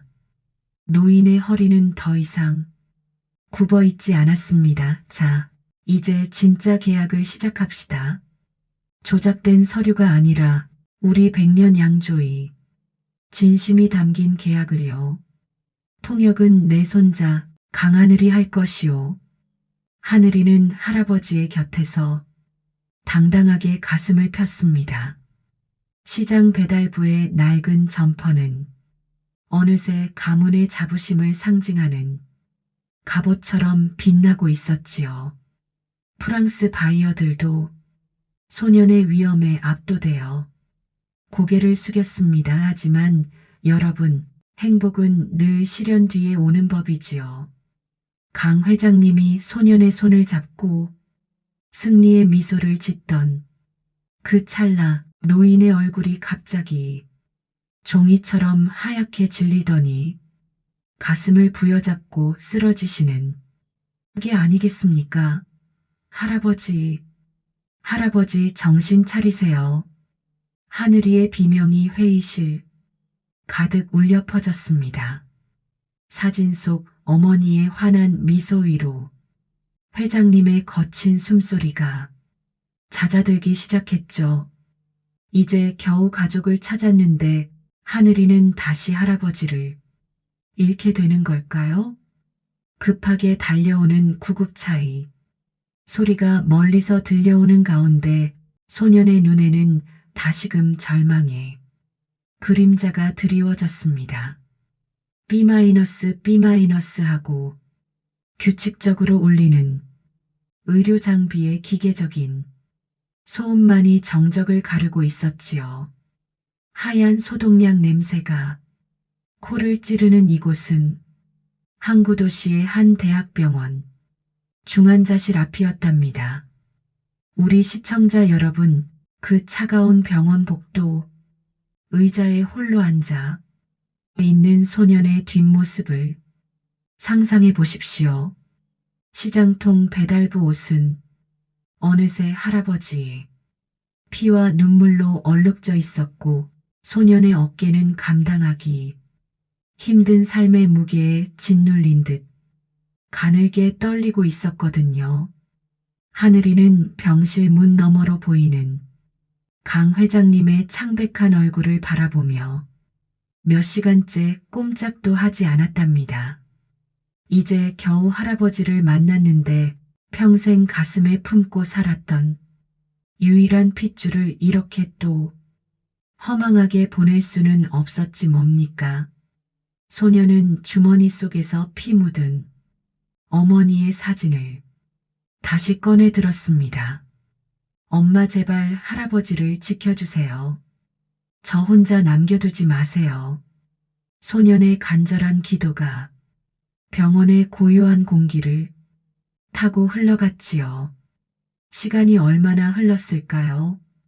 어둠이 짙게 깔린 한밤중에야 비로소 강 회장님의 손끝이 미세하게 떨렸답니다.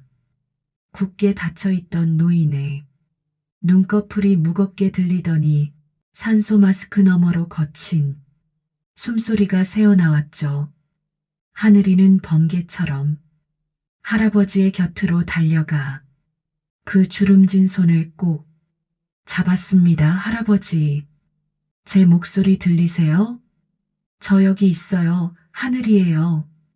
소년의 목소리는 울음, 섞인 환희로 가득 찼답니다. 강 회장님은 초점이 흐릿한 눈으로 한참이나 하늘이를 바라보았습니다.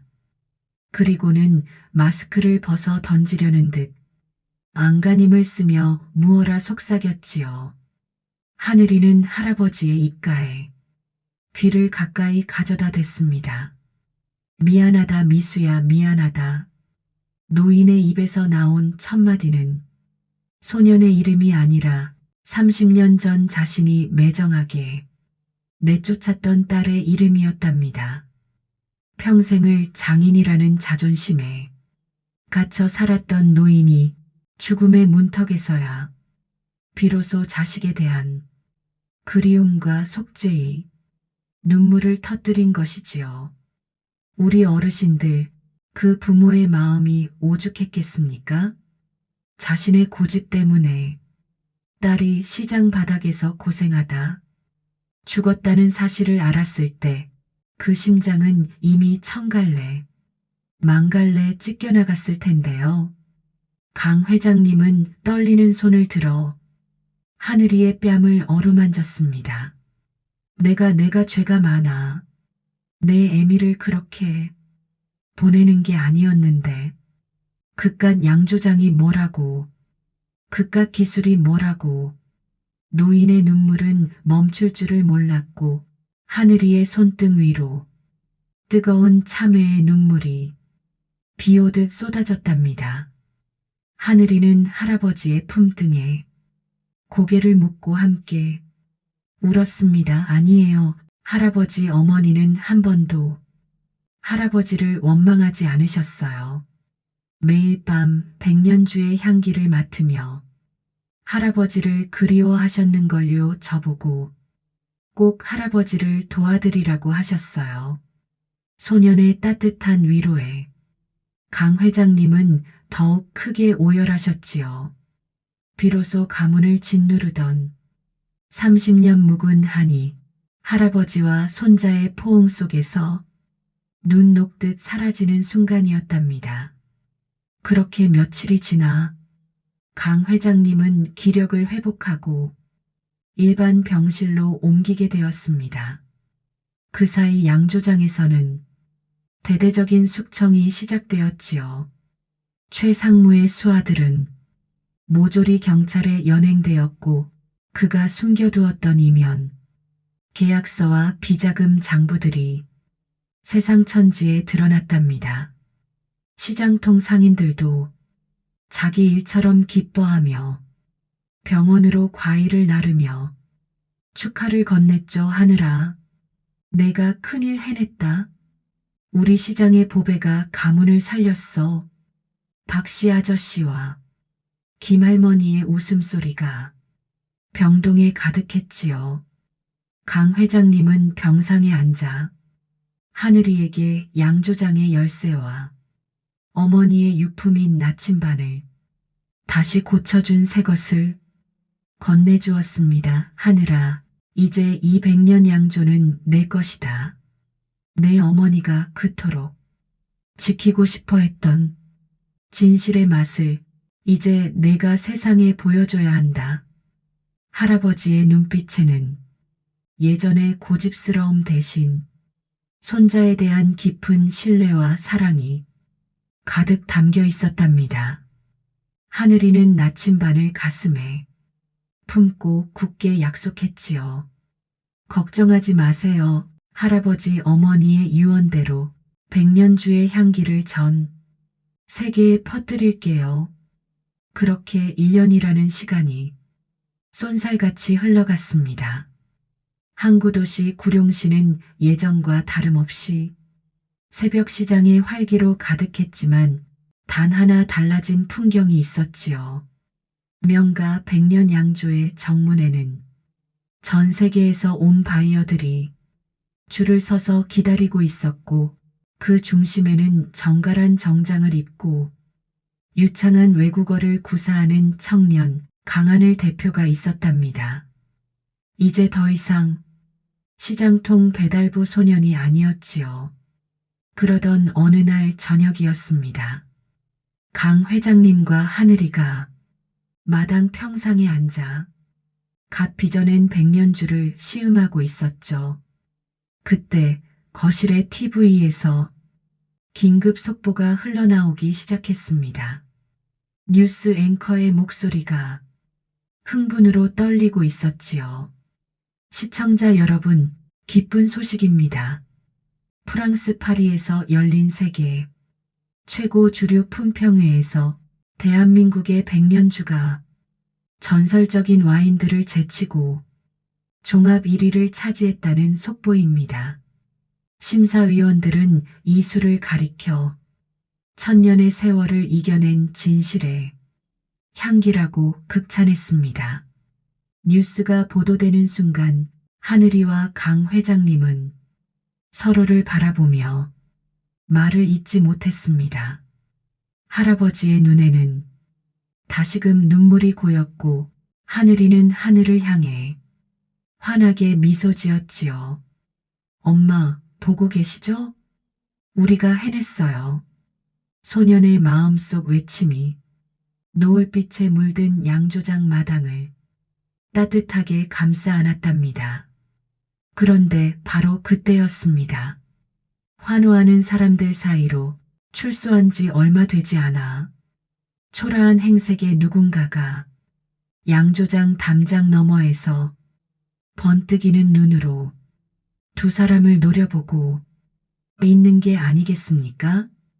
그의 손에는 시커먼 휘발유통이 들려 있었고 얼굴에는 이성을 잃은 자의 광기, 어린 미소가 번져 있었습니다.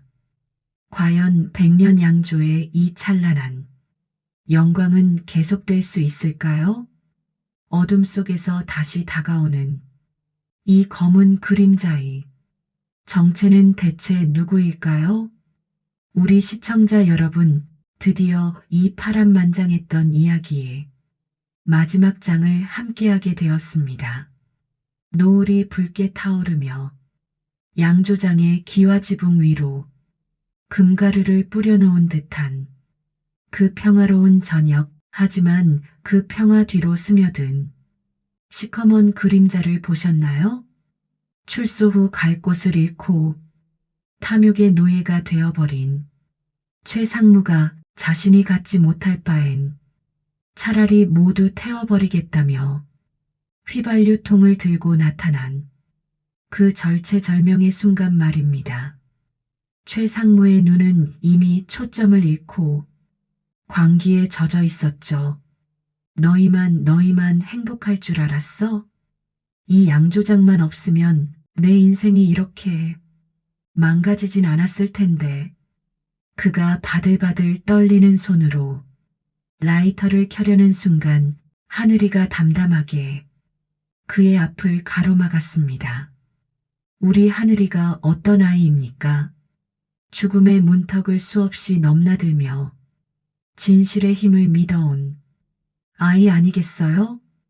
하늘이는 두려워하기보다 오히려 가엾다는 눈빛으로 그를 바라보았답니다. 고모부, 아니 최상무님, 그 불을 켠다고 해서 당신의 무너진 자존심이 살아날까요? 어머니는 이 술이 사람을 살리는 마음이라고 하셨습니다. 당신이 죽이려 했던 그 마음이 지금 전 세계 사람들을 감동시키고 있어요. 이제 그만 멈추세요. 하늘이의 낮고 차분한 목소리에 최상무의 손이 멈칫했습니다.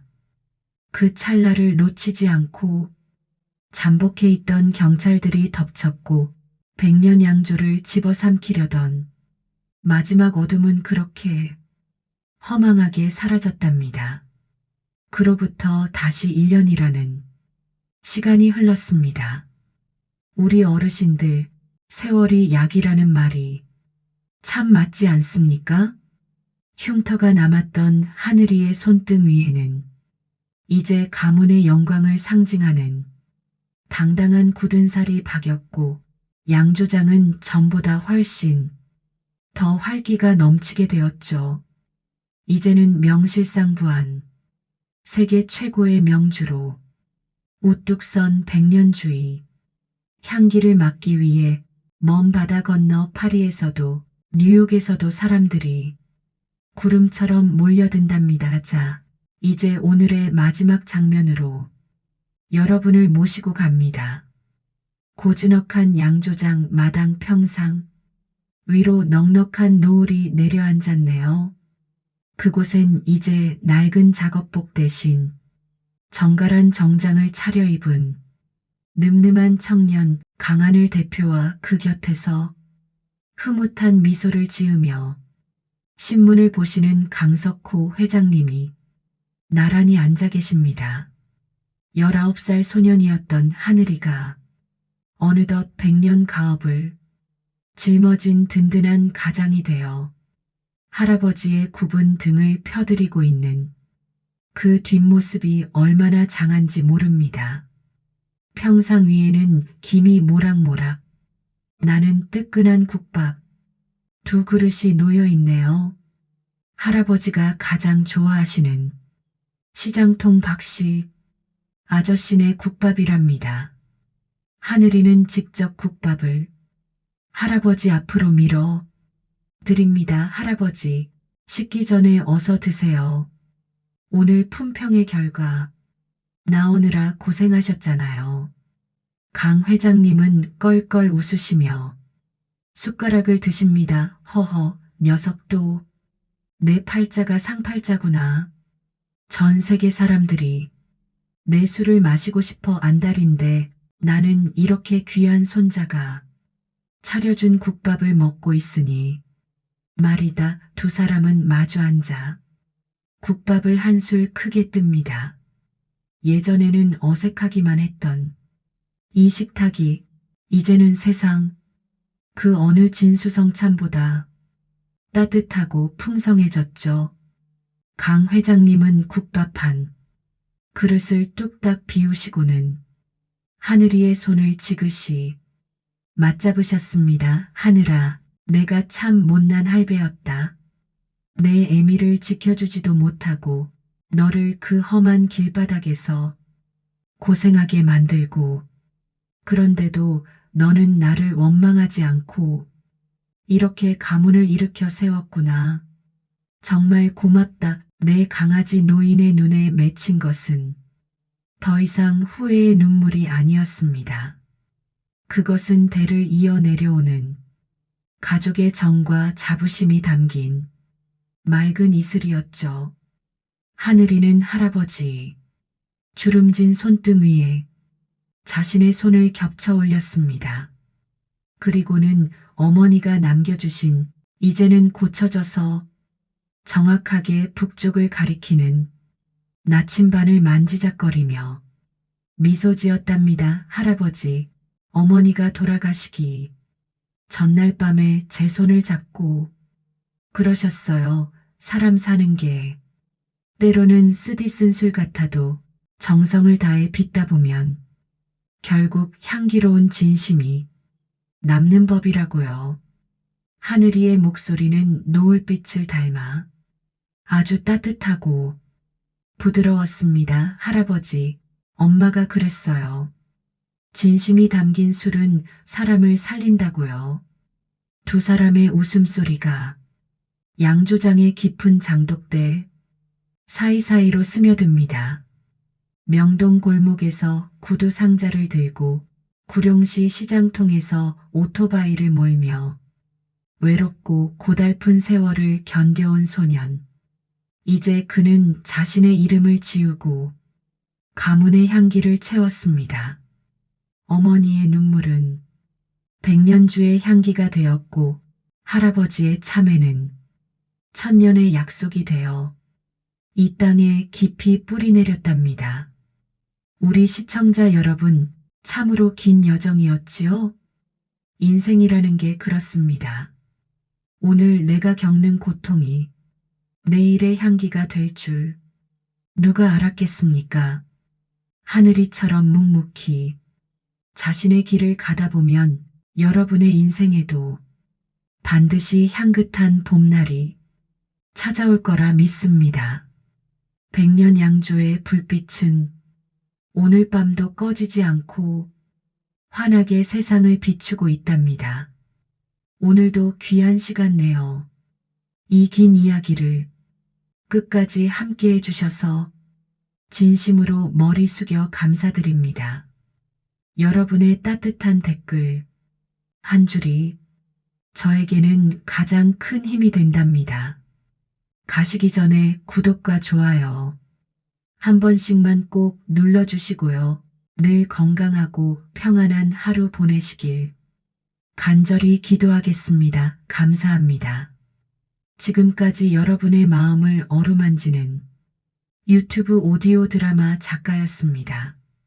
다음에 더 감동적인 이야기로 찾아뵙겠습니다. 안녕히 계세요.